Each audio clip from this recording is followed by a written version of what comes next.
Je regarde ce monde et je souris. Pas parce qu'il va bien, mais parce qu'il est devenu tellement absurde qu'il en frôle la performance artistique.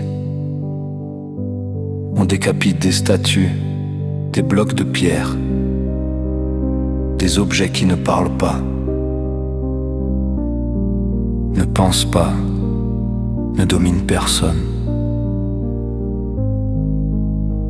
Et on appelle ça un acte fort, un message, une revanche. Alors que même les livres qu'on prétend défendre expliquent noir sur blanc que ces statues ne sont rien. C'est fascinant.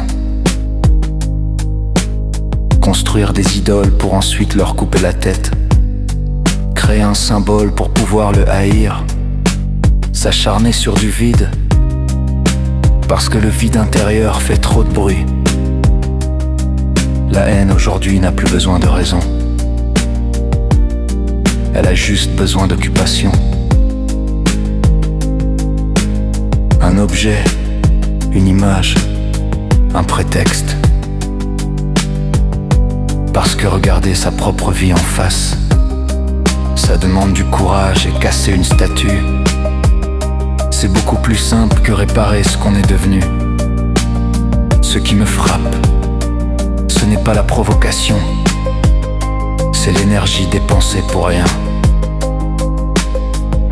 Des gens qui doivent avoir une existence sacrément étroite pour passer leur journée à chercher comment emmerder le reste du monde. Au lieu de s'occuper de leur propre ruine, on ne combat pas un système avec un marteau. On ne combat pas une idée avec un burin. On ne libère personne en décapitant des cailloux. Mais la haine adore le théâtre, les gestes spectaculaires, les symboles faciles. Parce que réfléchir c'est long, et réfléchir ensemble c'est dangereux pour ceux qui vivent du chaos.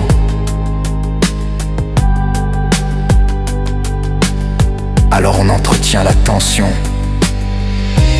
on diffuse la colère, on monte les gens les uns contre les autres, pendant que les vrais responsables regardent ça de loin, bien au chaud, ravis de voir le cirque continuer. Cette planète n'est pas en guerre, elle est en crise psychiatrique. Un immense hôpital sans infirmiers, où les plus bruyants ont pris le micro et où les plus lucides passent pour fous. Moi, je ne suis pas en colère, je suis amusé. Amusé par cette humanité capable de croire que détruire un objet va donner un sens à sa vie. Amusé par cette époque qui confond agitation et courage, haine et identité. Vie des convictions, décapitez vos statues si ça vous soulage. Mais ne vous étonnez pas si le monde reste exactement le même après. Parce que le problème n'a jamais été la pierre. Le problème, c'est ce qu'il y a, ou pas, derrière les yeux.